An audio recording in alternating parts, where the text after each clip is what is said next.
Почитувани граѓани, судот го потврди криминалот на ВМРО-ДПМНЕ. Пресудите за Титаник се јасна потврда за злосторничкото здружување, за тоа како ја фалсификувале волјата на граѓаните, за изборниот подкуп, злоупотреба на пари и институции за незаконско финансирање изборна кампања. По денешните пресуди, Христијан Мицкоски мора да поднесе оставка заедно со неговиот извршен комитет. Станува збор за нереформирана партија со истите луѓе кои биле дел од судски процеси со судска пресуда за сторен криминал. Во Титаник, почитувани, обвинети се и други некогашни високи функционери на ВМРО-ДПМНЕ, меѓу кои Никола Груевски, Илија Димовски, Кирил Божиновски. Мицкоски е некогашна десна рака на Груевски, негов советник и генерален секретар.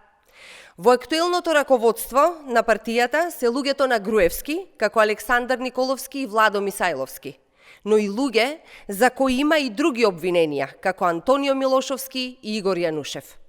Затоа, почитувани, Мицкоски и целото раководство на ВМРО-ДПМНЕ треба да се повлече. Правдата мора да надвладее пред законите. Мора сите да бидат еднакви. Апелираме за ефикасна истрага и завршница на процесите против сите поранешни и актуелни политичари, без разлика дали се на власт или во опозиција. Ви благодарам.